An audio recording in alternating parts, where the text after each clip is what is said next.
Welcome, everyone, to part 3 of 3 for our November webinar series, Special Needs and Meaningful Employment.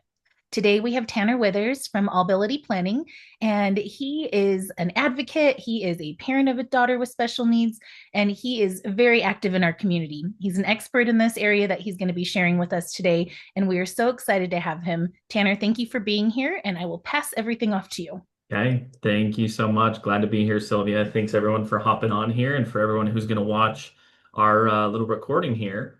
Let me share my screen and let's make sure that this is working. Can everyone see that all right? Maybe a Yes. thumbs up or okay, perfect. Thank you. Okay, let me just move the screen around and let's get into full screen and let's go.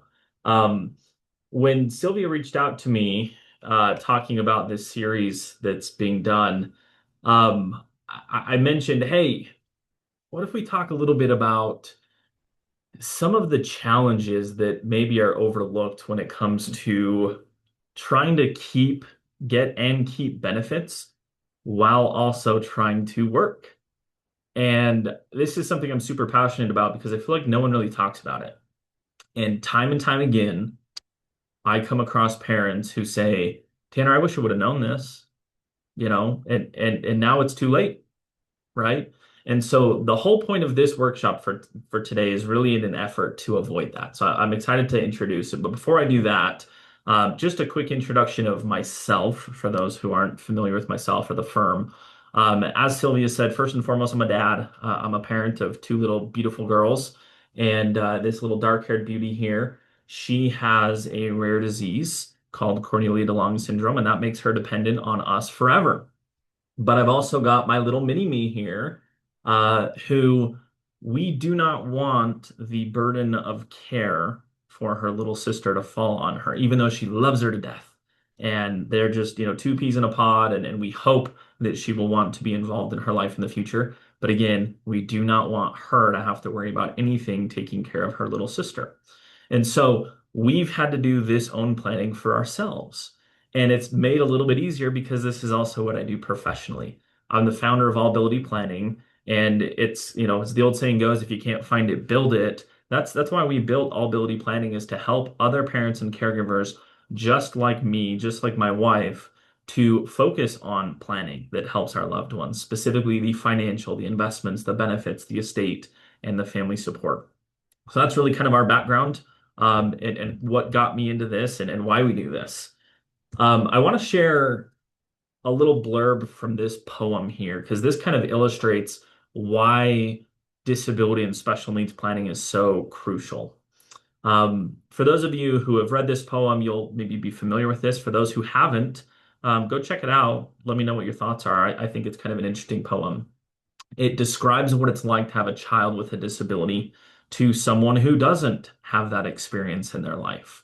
And it likens it to planning a dream vacation to Italy. The day finally comes, you hop on an airplane and you land, and you look out the window, and instead of seeing things that look like Italy, Rome, or the Amalfi Coast, or whatever it is, you see this instead. You see tulip fields, you see windmills, you see wooden shoes and bicycles. And the whole idea is leading up to the birth of your child, you had visions for what it would look like. And now, as they're born with a disability, their life looks very different. And all of the hopes and dreams that you had are different. But my favorite part of this poem is the very last line. And this is why I think disability and special needs planning is crucial. And that's this. But if you spend your life mourning the fact that you didn't get to Italy, you may never be free to enjoy the very special, the very lovely things about Holland. The whole concept being all of us have our own version of Holland. But if we're stuck worrying about how to ensure our loved one is going to be okay or what their life may look like, we can mitigate some of those things through planning. And that's the whole concept. So that's my whole why, and I invite you to consider that as we go. Quick disclosure. Yes, I do this for a living, but in a format like this with a group and with those watching a recording, I can't give advice to anybody individually. So just take this as education for what it is. I would love to answer your questions as well. So as we go, feel free to drop your questions in the chat so that we don't forget about them. And at the end, we'll leave time for some Q&A, and we'll go through each and every question for as long as we have time. So let's go here. I want you to, I think there's a raise hand button on here on Zoom somehow, I think. If you know where to find it, I'd invite you to click the raise your hand button. If you have a child who is either on SSI, SSDI, or some benefit, or who hopes to be on SSI, SSDI, or some benefit, and who you hope might be able to work. We have any of you here? Consider that if you do. Like I said, feel free to raise your hand or just consider that question. I think for a lot of us, that is sort of an obvious yes, right? If we have a child with a disability, we hope we can get them all the supports, but we also hope, depending on their level of disability, that they may be able to provide in some way, shape, or form. Not always a reality for everybody. Well, here's the problem from my seat. From my seat, everybody talks about getting benefits either under age 18, but definitely at age 18. SSI, SSDI, Medicaid, Medicare, right? That's the first thing you hear about in all the different Facebook groups. And some even say, hey, and if your child's able, let's encourage them to work. But the problem is very few people actually understand what that means and the implications of doing both at the same time. So what I would like to cover today are three parts. Part one are Social Security benefits. I just want to give you an education of what is out there in the way of Social Security, SSI, SSDI, and the Disabled Adult Child Benefit. Part two is going to be the impact of working on those benefits. Specifically, we're going to talk about how to protect the Disabled Adult Child Benefit if you're on SSI or no benefit at all. I also want to talk about protecting SSDI or DAC while you are working. So if you already have these benefits, how do you protect them if there is going to be some work? And then I want to talk through some 2026 updates because we're, very close to that. And so some numbers to keep in mind. And then time permitting, we will do just a very, very, very brief brush on ABLE account and special needs trust. I know that in session 2, the ABLE account was covered, so I'm just going to throw in a quick little blurb there. So that's what we hope to accomplish today. I want to talk about why this matters. As a parent myself, I'm going to just assume, and I'm not going to assume because every single day I hear this from parents, so I know this is true, but I'm going to assume for you in the audience that you agonize over this exact thought. How can I ensure my loved one with a disability who is dependent is taken care of after I pass on, right? I mean, that's something that is just, it terrifies us, right? Because we pour so much into them. How do we make sure someone else is going to do the same? Well, another way to interpret that same question and same concern is how do we replace you, me, as the parent financially? And even more directly, how much money do we need to leave behind for them? Right? That is something that I think about constantly and something that I help the families that I work with figure out. So this is the why it matters. Here is the, answer. Social Security is the starting point. We have to understand what is available to us. And so here's a little equation. We first need to know what guaranteed income our kids can get. That's Social Security. And then we'll subtract out what we think their expenses are going to be if we're not here. And that gives us the golden number. That is the amount of money that we need to leave behind as an inheritance. And because of that, because Social Security is the starting point, we have to understand what we're getting ourselves into and how it works. That's what we're going to talk about today. We'll figure out the next part later. We've done other workshops on that, and we'll surely do those again. But today, let's just get the Social Security right. I do want to pose a question, though.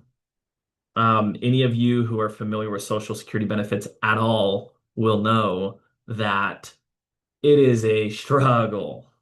It is a bureaucratic mess at times to get and keep these benefits. So I want to ask the question, is it even worth playing the game? Here's my opinion. Yes, if you want lifetime income support for your child. Yes, if you care about other important healthcare, housing, and support benefits. Yes, if you care about recouping some of the taxes you've paid. Those are some of the common reasons to yes, it's worth it. But here's a potential no. Maybe it's not worth it if you can leave many, many, many, many millions of dollars and all of the services your child needs will accept your private pay. And I'm going to throw in a little asterisk here. A lot of support programs do not accept private pay. A lot of support programs are only Medicaid funded.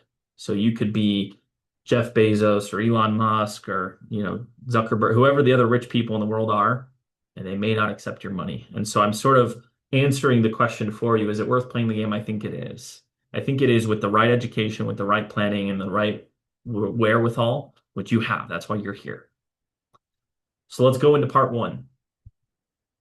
Social Security benefits like SSI, SSDI, and DAC. I'm going to do a quick overview of what they are. I want to play a little video to start here. Any of you who follow me on social media, maybe you've seen this video.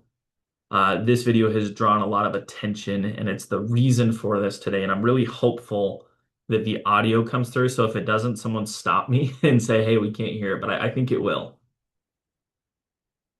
So they're a disabled adult child. Tell me how badly they wish they had known this rule in the past. Because now it's too late, and their son misses out on this benefit for the rest of his life. One of my client's sons was diagnosed with a disability a long time ago. He even received SSI when he turned 18 years old. But then he tried to work and see if he could support himself. And ultimately, it was unsuccessful. But during that year that he tried to work, he earned above the substantial gainful activity limit, which means he lost SSI, but it wasn't a big deal because he was trying to see if he could work. Fast forward years later, now his dad is filing for Social Security. And that should unlock the SSDI, disabled adult child, or DAC benefit for their son. And during that application process, Social Security goes back and they look at your earnings record. And they found, sure enough, years ago, their son earned above the substantial gainful activity limit while he was trying to see if he could work. And because of that, Social Security views that as, hey, he was disabled, but then he worked, which means he's not anymore. Well, in reality, he is. He's permanently disabled. But again, Social Security doesn't see it that way. They see it as he was diagnosed disabled, he earned enough money, which means he's not disabled, so he no longer qualifies for this DAC benefit. And guess what? That's permanent for the rest of his life. Because that disability diagnosis was interrupted by earning more than the limit, even one time, even before he earned the DAC benefit, he now forfeits the DAC benefit for the rest of his life. The DAC benefit is huge. It pays double the amount that SSI pays, and it's a lot less difficult to work with. If you have a loved one with a disability, number one, get them diagnosed, make sure that they do have a disability and that Social Security knows about it before the age of 22. And then if they want to work and see if they can support themselves, do not let them do it without first contacting Ticket to Work through Social Security, which allows them 9 trial work months where they can earn above the limit without it counting it against them. Do everything you can to protect the DAC benefit. Here's to hoping this helps you knowing. All right, there we go. There you have it. Hopefully that audio came through. Otherwise, we sat in silence there for a minute, so I'm guessing it did. This is one such example. And unfortunately, ever since I posted that video, the amount of people in my DMs on TikTok, Instagram, Facebook, and YouTube saying, my child had the same issue, is why I'm doing this presentation today. Because again, if the parents had known this, the outcome may be different. So with that context, let's teach a little bit. Let's talk about what these benefits look like, and then we'll talk about how to protect them. So from my viewpoint, I love to say this. Disability and special needs planning is all about taking advantage of every single available benefit. There is a ... and we're going to finish the ... later. But just know, like, we've got to get the benefit. We have to get it. It's very helpful for us. So what are the benefits? The first thing that is going to be available to your child, more than likely, unless they're on DSPD, is SSI. SSI stands for Supplemental Security Income, and it provides needs-based income to eligible, and I use the word adults. It can be available for children, but it is based on parents' income and assets at that point. So we're going to say eligible adults who have little to no income or assets. In the eyes of the government, SSI is welfare, okay?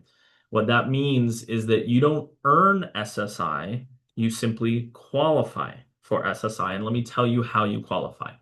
There are three parts. Part number one, you must be 65 or older, blind, or disabled. We're obviously talking about disability in this context.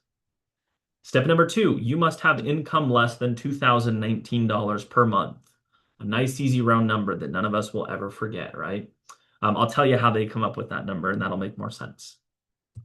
And then the last part is they must have assets fewer than $2,000 total. An asset is anything that is not a primary home, a primary vehicle, or personal property.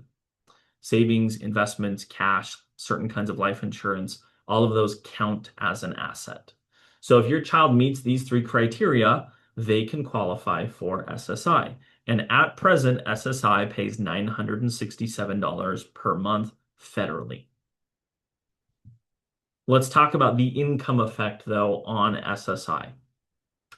How is that $2,019 a month calculated? How do they figure that out? This context, I think, is helpful. Well, the first thing that they do is the first $20 of all income is never counted when they're figuring out how much your child gets. So you take 2019 minus $20, and that leaves $19.99.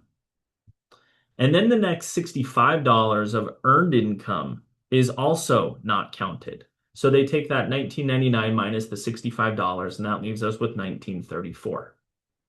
And then they take that $19.34 and they cut it in half. Half of $19.34 is $967 per month. That is how Social Security comes up with the income limit on how much your child can earn before they will not get SSI. Okay? All based on that number. I want to talk about what types of income do not count. I took direct screenshots from Social Security's website. I'll highlight just a few. Again, the first $20 of any income and the next $65 of earnings do not count. SNAP does not count as income. Tax refunds do not count as income. A huge one that I want to point out here are earnings up to $23.50 per month if you are a student or under the age of 22. Age 22 is a crucial age that we have to remember. So just keep in mind, you can make a good chunk of money up until age 22. Again, you can read through the rest of these. This is going to be recorded, so you're welcome to come back and look at it. But these are some things that will not count as income. I want to help you further understand how much your child would get in SSI if they did work.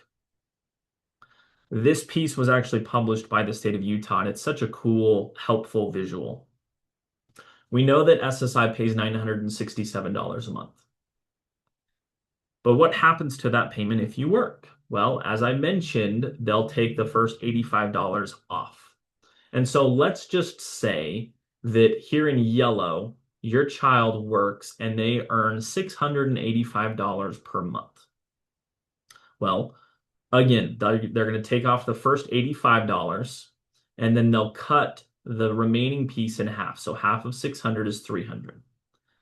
300 will be subtracted from SSI, meaning they only get $667 a month. But as this chart illustrates, they still keep all of those earnings. So they'll keep their earnings of $685 plus the reduced SSI. they're getting $1,300 a month. That's more than SSI pays anyway. The point of this visual is to say, hey, there is an incentive to work and earn money. Even though your SSI will go down, overall, you're still making more, right? And then again, it'll phase out at about that $2,100. They're just using a nice round number there. So this is just a little bit of a visual to kind of help you understand how earnings and SSI interact with each other and how it can be beneficial to get both, even though SSI goes down by a little bit there. Now let's talk about SSDI.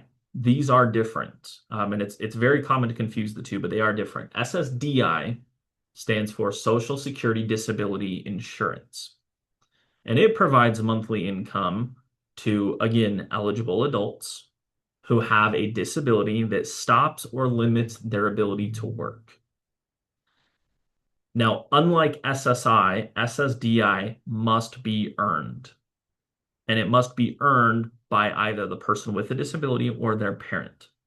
And we're going to talk about that. And the way it's earned is any of us who has a job that pays tax into Social Security is how this is funded. In case you're curious, the maximum Social Security disability insurance check this year is $4,018. That's the most that anybody could ever get. But the average check is about $1,580, just for some context on what's available out there. Here's how you qualify to earn SSDI. Number one, you must be disabled, obviously. Number two, you must have income less than $1,620 a month. And this number is going to be really important to remember for the rest of our conversation today. This is called substantial gainful activity. And number three, again, either the worker themselves, the person with a disability, or a parent must have earned the benefit. If a parent earns the benefit, we call that the Disabled Adult Child or DAC benefit. I talk about this benefit all the time because nobody else seems to talk about it. And this is such a game changer. This is so much more money available to your child. If you remember that video that I posted or that I just played from social media, it pays so much more. And so we want it if we can get it. And we're going to talk about how we get it. But I also don't want to overlook the fact that there are some of us who have children that, yes, they have a disability, but they can work. They can work, they can earn, they can do their thing. And I want to tell you how they can earn their own Social Security benefit outside of relying on a parent. Generally, someone must have 40 work credits to get disability. And 20 of those credits must have been in the last 10 years. Well, what's a credit? A credit means you earn at least 1810, and there are 4 credits in a calendar year. So an easy way to think about it is, as long as you earn 1810 every 3 months, you're earning yourself a credit. And we need 40 of those to qualify for SSDI. In other words, we need about 10 years worth of work history in order to qualify for these benefits. But guess what? You may look at that and say, I don't know that my child's going to work 10 years. I don't know if that's a realistic thing. An individual actually can qualify for SSDI with less than 40 work credits. It depends on their age, and it depends when they became disabled and how many credits they have. So I'm going to show you a little chart here. This is directly from Social Security's website. If your child's disability was developed at this age, this is generally how many years of work they need to qualify for SSDI. Okay. Your child disabled and, disability starts at age 30, they're generally going to need about 2 years worth of work, and so on and so forth. And you can see this here. The amounts may not be a ton, but they don't have to wait for that full 10 years worth of work history to get everything. That's when they'll get the maximum, but not the minimum. The minimum is available a lot sooner. So just consider that. Again, if you have a child under the age of 28, they may only need to work a year and a half, and they can start getting their own SSDI, which is kind of nice. But if they don't, they can still get SSDI through the Disabled Adult Child Benefit. And that's what we're going to talk about next. And we're going to spend some time on this one. The Disabled Adult Child Benefit is otherwise known as childhood disability benefits. You might see this CDB term. It is based on a parent's record, either through their own retirement, their own disability, or if they pass away, we can get a survivor benefit. And it is based on their what is called a primary insurance amount. To keep it easy, it's just whatever amount your parent would get or the parent would get at their age 67 is the amount of Social Security that this is based off of. And I'm going to give you an example so that it makes a little bit more sense. So hang with me here. They must also meet the definition of disability according to Social Security, which is disabled and less than $16.20 a month of income. The DAC benefit will pay your disabled child up to 50% of the higher earning parent's Social Security benefit. Okay, again, I'm going to give you an example so you can follow along, but I intentionally use the words up to because it's not a guaranteed 50%. There's a few factors that can change it. The average benefit for a disabled adult child is about $1,000 a month, which is more than SSD or more than SSI still. But here's the real kicker and the piece that matters the most to me. A lot of our kids may outlive us. That's where things get scary for us as parents. This disabled adult child benefit will pay your disabled child up to 75% of the higher earning parent's Social Security after they pass and for the rest of your disabled child's life as long as they remain disabled. That's a decent amount of money, which is why I talk about it, which is why it's worth it. The average SSDI benefit is about $1,500 per month for the rest of your child's life. Now, important distinction here, note on the bottom, generally you're not going to get SSI and SSDI. It's the greater of the two. If SSI is more than SSDI, you'll keep SSI. If SSDI is more, then SSI will go away and you will have the DAC benefit only.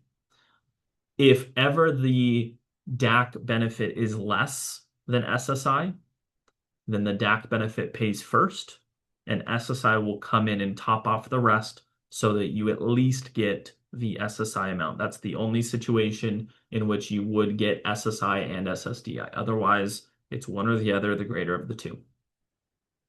So let me give an example. Hopefully this makes make a little bit more sense. Let's say that we have a disabled adult child who's 40 years old. They've been receiving SSI for a long time, and they're currently getting $967 a month. Their parent files for Social Security at age 67, and the parent's Social Security is $3,000 per month. The disabled adult child is now eligible for the DAC benefit because they have a parent who filed and they're disabled and they were on SSI, which means it's unlocked and it will pay them up to 50%. 50% of $3,000 is $1,500 per month. And because that $1,500 a month is more than what SSI paid them, SSI goes away. We don't get that anymore. They now get the $1,500 per month. And again, the best part is that when that parent passes away, this child now gets 75%, which is $2,250 per month, guaranteed for the rest of your child's life as long as they remain disabled. Think back to that equation at the beginning where I said, in order for us to figure out how much money we need to leave behind for our child, we first need to know what Social Security will pay our child. That's not a small amount of money, right? That is a significant amount of money that can make life a lot easier on you and your loved one, which is why we talk about it. It can be double, sometimes triple what SSI would pay. Hopefully those numbers help you understand a little bit about how this DAC benefit works. But of course, it couldn't be that easy. No, of course not. So let's talk about some threats, some things that could take DAC away from your child. If you only remember one thing from this workshop, let it be this. In order for your disabled adult child to qualify for the DAC benefit at some point in the future, they must prove that their disability occurred before the age of 22. Well, how do we prove that? Well, of course, you can have doctor's notes and all of those kinds of things, but that's sometimes risky. The best way to qualify and ensure that your child will get the DAC benefit is to have them apply for SSI before the age of 22. If you do nothing else, make sure they have applied for SSI before the age of 22. And I'm going to throw in a little caveat here. You may say, hey, Tanner, yes, my child is disabled, but he or she are working. They're actually doing all right. So they probably wouldn't even qualify for SSI. So I'm not even going to apply. Wrong. You should still apply even if you know your child will be denied because they make too much money. I don't care if they actually get the money. What I care about is that Social Security knows you have a disabled child. So what that means is that you're applying for SSI, and even though they're not going to qualify because they make too much, Social Security now has a record that this person is disabled. And that record stays with Social Security forever. If you do nothing else, do that. Again, I mentioned the age 22. That is such a key benchmark. Another threat to DAC is that you must not participate in substantial gainful activity, which is earning more than $16.20. Okay. Ever. Period. And that's what this is saying. Or have a past of participation in substantial gainful activity after the disability occurred, but before you get DAC. I'm going to spend some more time on this, but this is the problem. This is why parents are coming to me saying, I didn't know this, and now my child doesn't get it. SSI, or excuse me, Social Security views this as, well, hey, you did have a disabled child, but then they worked. In the eyes of Social Security, the only thing that they care about that determines disability is if you can work or not. Right? Never mind the actual disability. They only care, can your child work or not? And if they work, in the eyes of Social Security, they're no longer disabled, whether or not that's true. There are some common exceptions to this substantial gainful activity. You can submit an appeal for an unsuccessful work attempt or a trial work period. And we're going to talk about that next in part 2. Hopefully to this point, you now understand what Social Security benefits are available to your child. SSI initially, eventually SSDI, and hopefully the DAC benefit. But now let's throw a wrench in there and say, but what if your child wants these benefits and they're working? That's part 2. Part 2 is the impact of working on those benefits that we just explained. We got a little piggy bank here. Here's the most important part. Okay, I said that with the last slide, but now I'm going to say it again. Here's the most important part. Here's how you ensure that that couple that I mentioned in the video to start this presentation does not end up being you. Here's how you protect the DAC benefit if your child is presently not on any benefits or they are just on SSI. A DAC hopeful, a disabled adult child benefit hopeful, someone who's not on it yet but hopes to be on it one day, must not participate in substantial gainful activity. Earning more than $1,620 a month is what that means. Or have a past participation in substantial gainful activity after the disability occurred, after age 22, but before DAC entitlement. So let me break this down in layman's terms.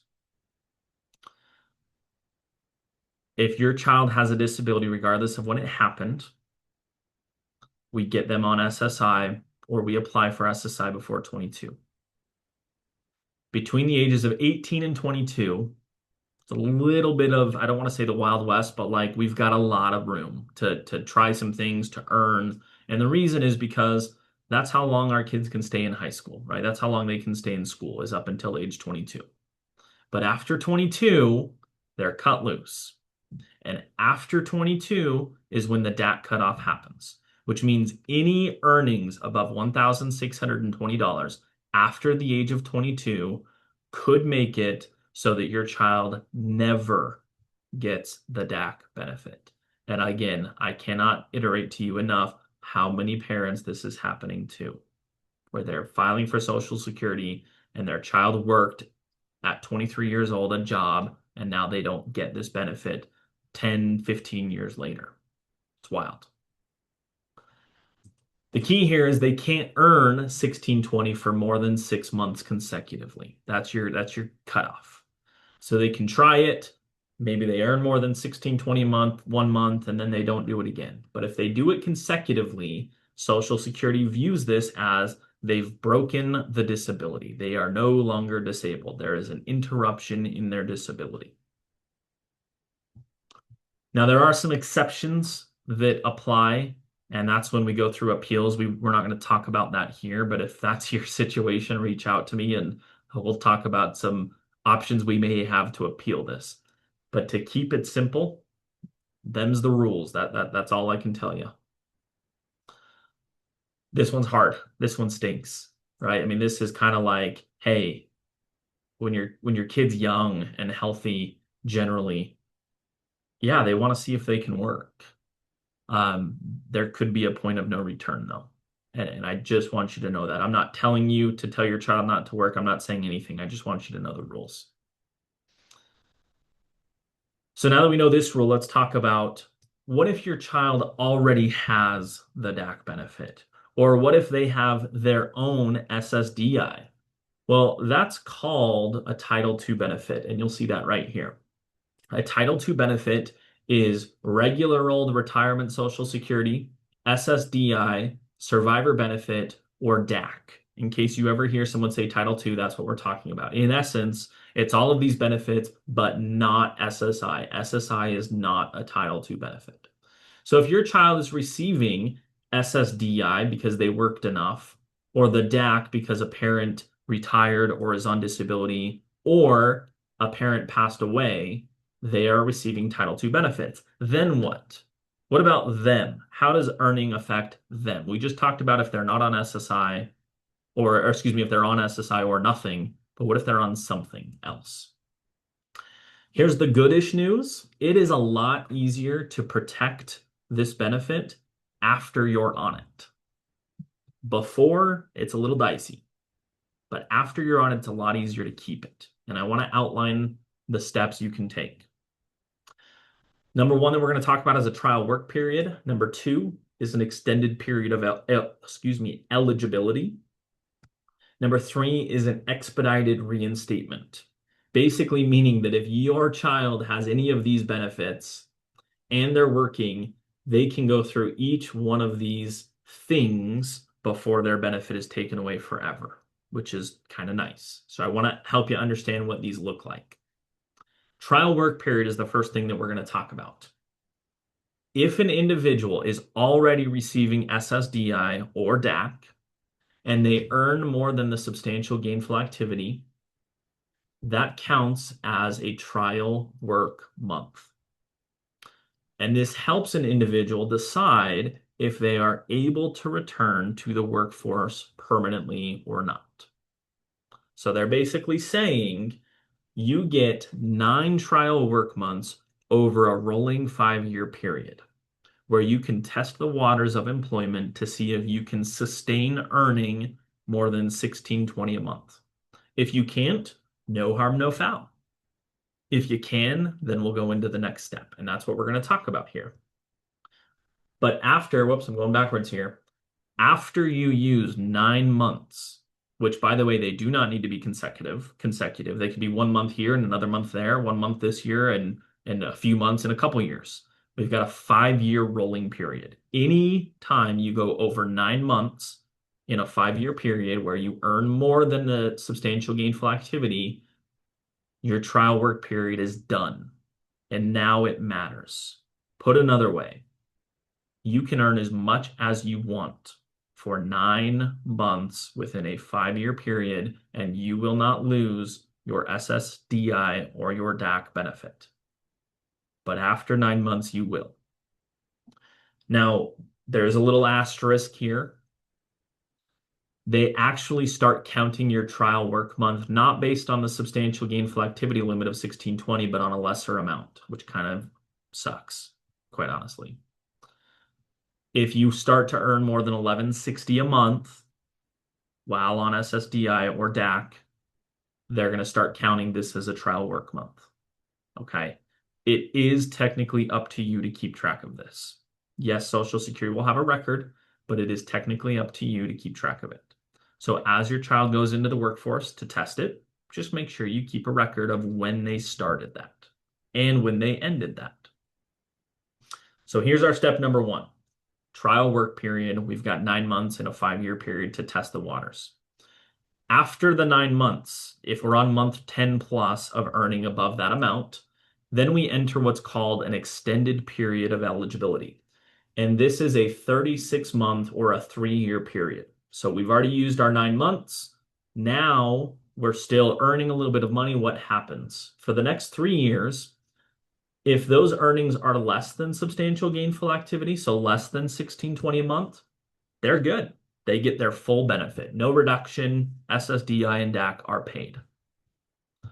But if their earnings are greater than substantial gainful activity, greater than 1620 a month, then they lose the benefit for that month, but they still get a grace period where they will pay them for 2 more months before they decide to terminate the benefit.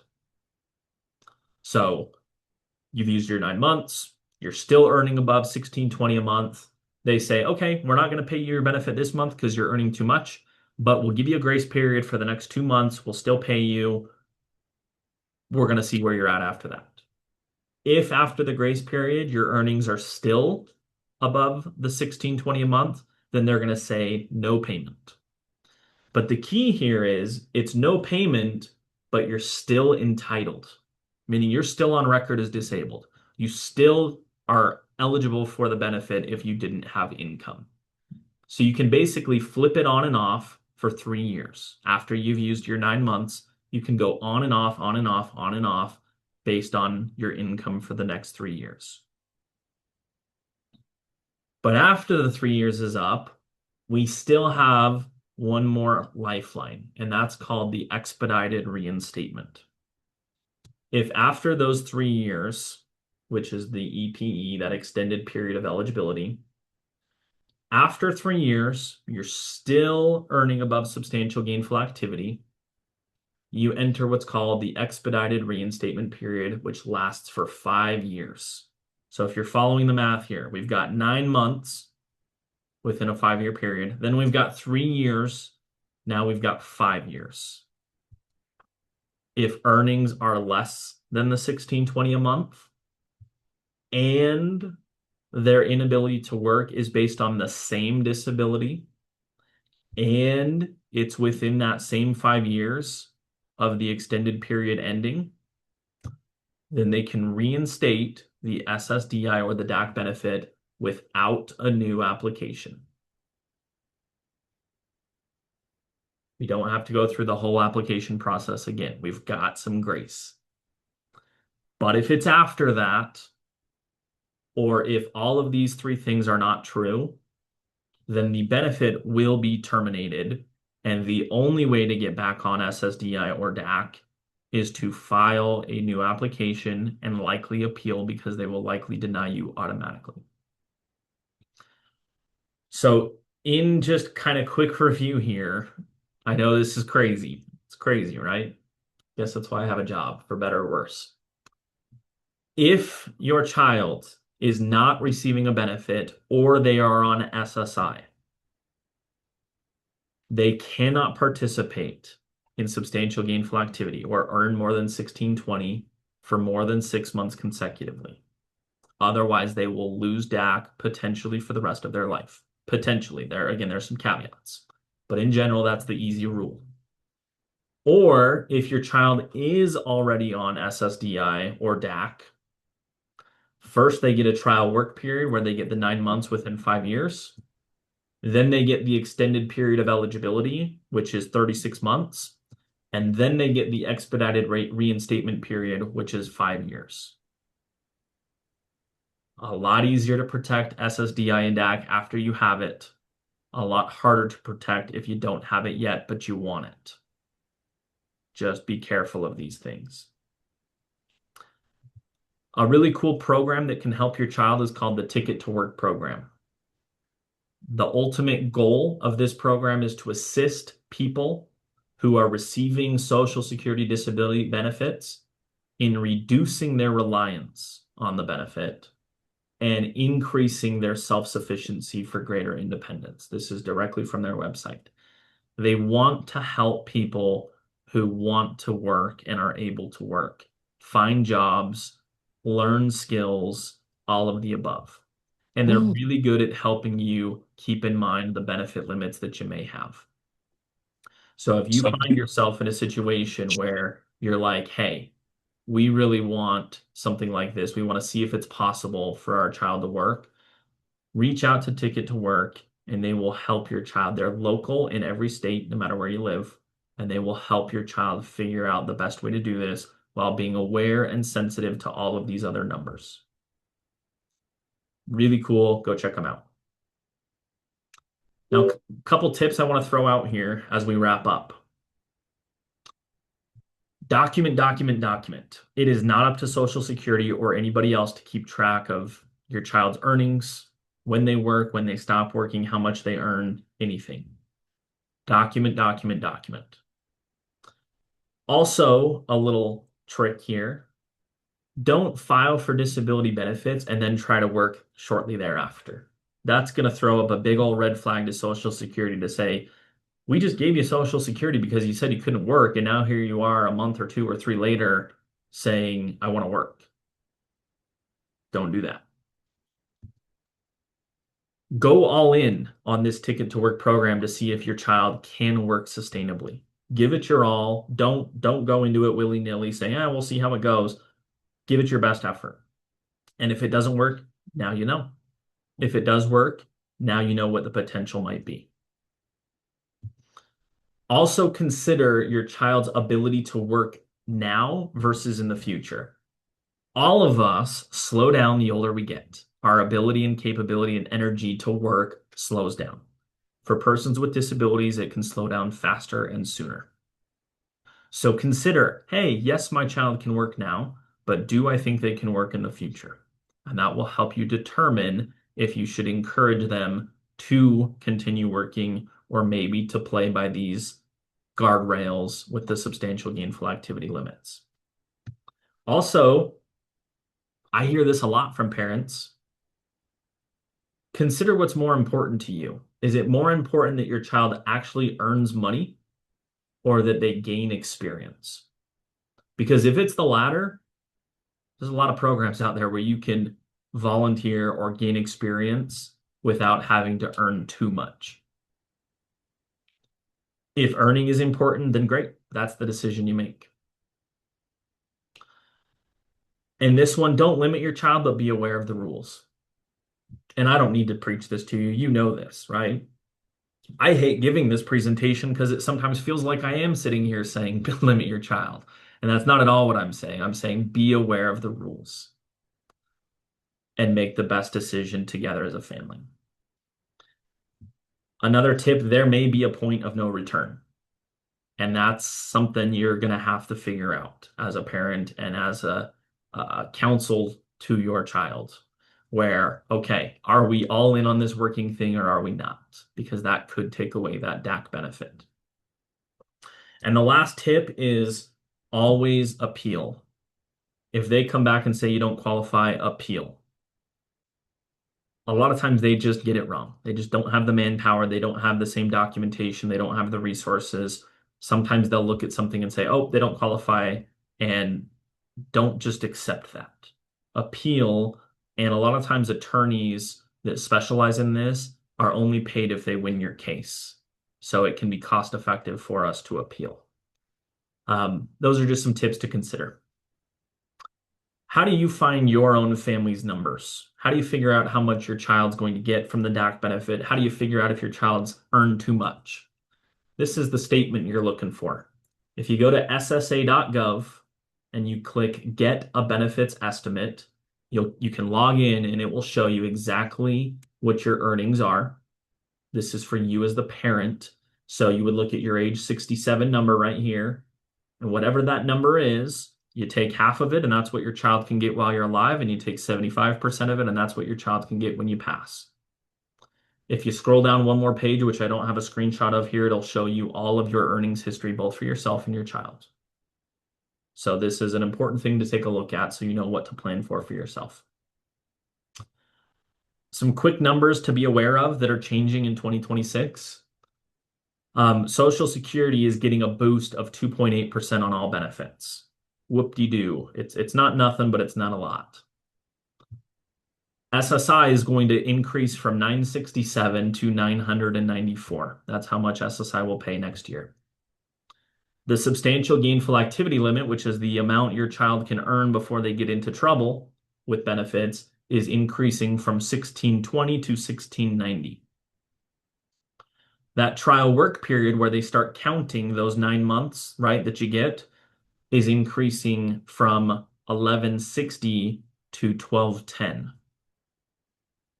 And the last main update here is that previously, an individual could only qualify for an ABLE account if their disability occurred before the age of 22, or excuse me, 26. Starting next year in January, individuals can have an ABLE account if their disability occurred all the way up until age 46.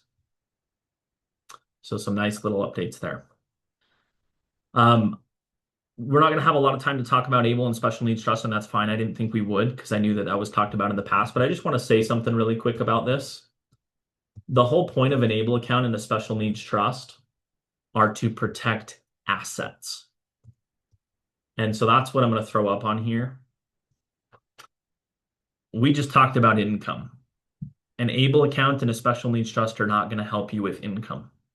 You can't hide income inside of an ABLE account and a special needs trust. Income is income. You can hide assets, and that's what they're for.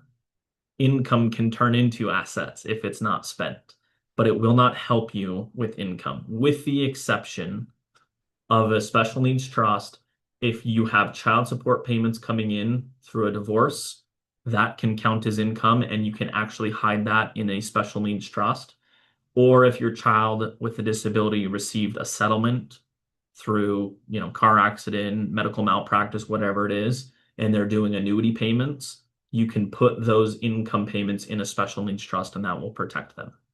But any other earned income, you can't do anything about it with a special needs trust or an ABLE. Those are asset protection vehicles only. So we covered quite a bit here. I'm just going to fly through this because we're done. We're up on time. We covered what Social Security benefits exist: SSI, SSDI, and DAC. We covered the impact of working on these benefits, how we protect DAC before we get SSDI and DAC, and how we protect it after. We talked about some 2026 updates and then a quick little blurb about the ABLE account. If I could challenge you to take action, it would be download your Social Security statement so that you know what your numbers look like, and discuss the earnings potential of your child if that's something that they are inclined to do. Be aware of the point of no return for your family. And then I always like to end on some encouragement. You've got this. This is a lot, man. So much to know, so much to do. And that's what people always tell me is I just don't know what I don't know. My favorite quote that has to do with this is Rome wasn't built in a day, but they were laying bricks every day. And you laid your brick. You just spent an hour with me, and I really appreciate that. You laid your brick for today. Lay another brick tomorrow and the next day, and you'll have a plan, and you'll feel good about it, and you'll feel confident. If you have questions, you're welcome to reach out to me. This is my contact info. You can scan the QR code if you'd like. It takes you to my social media, my website, a Calendly link to book a meeting with me. You've got my website, my email, my phone number. I'm located in Mapleton, Utah, so if you're local and you want to stop by, you're welcome to come by the office anytime. Otherwise, pretty much everyone I meet with meets over Zoom. With that, let me just pause. I don't see any questions in the chat, but let me give you an opportunity if you'd like. Are there questions that I can answer for anybody out there?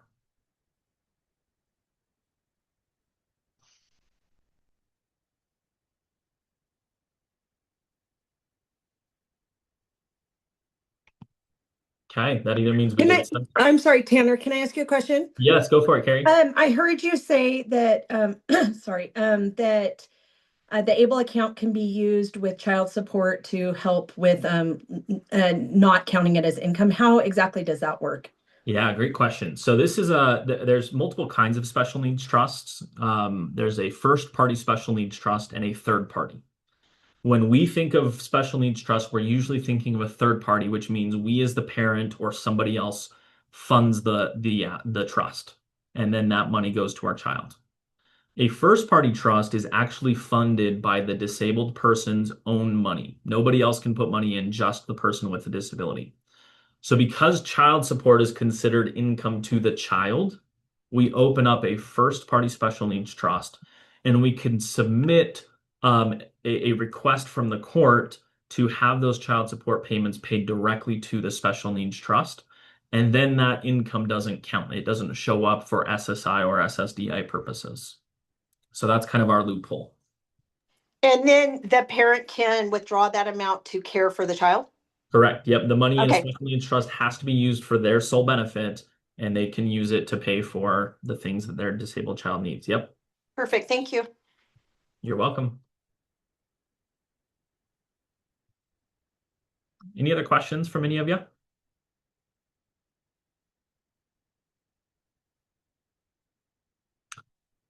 If not, or if you don't want to come on in front of others, you're again welcome to reach out to me anytime, and I'd love to talk through these questions. I'll hang out for a couple more minutes in case any of you do, but otherwise, I just appreciate y'all for being here. Thank you again, Sylvia and United Angels, for putting this on, and hope you got some good information for today. Thank you, Tanner, so much for sharing all of that super important information with us. And thank you to all the parents who came and spent an hour of your day. I know you guys are all so busy, but thank you for taking the time to come and learn with us and find out more information so you have all of the resources and knowledge to help support your family the way that you really want and they deserve. If again, this recording will be available later today. And if you missed part 1 or part 2, you can go onto our YouTube channel and you can view those other recordings. There's also a number of our other parent education webinars on our YouTube channel. And I don't see any other questions in the chat or anyone coming off mute. So I hope you guys all have a wonderful day and an amazing weekend. Thank you. Can I ask Tanner one more question? Yes, please. Okay, Tanner, as usual, amazing. Thank you so much. I have a person that I'm helping out that has an older child, past 18, and this child will always be in the care of their mother. How do you go about getting child support for someone that has aged out of the typical child support? Yeah. So child support from like a divorce, like from a divorced parent Yeah, it would be a situation? divorce and the child is 23. Okay. And I mean, the mom has to care for him for the rest of her life. So how does that go? I'm just trying to give her a little bit of guidance on what she needs to do. Yeah, that's a great question. I mean, ultimately, that is a great question for an attorney Okay. because it's the attorney who has to fight that and basically say, hey, this is a disabled child who's perpetually disabled and perpetually dependent. Therefore, the child support should continue beyond age 18, which I've seen. It absolutely is possible. It's just, can we get a court to rule in favor of that? So Okay. it's a good opportunity to lawyer up and see if they can't get that if it's if it's not just agreed upon between the divorced spouses. Oh, perfect. Thank you, Tanner. You're welcome, Carrie.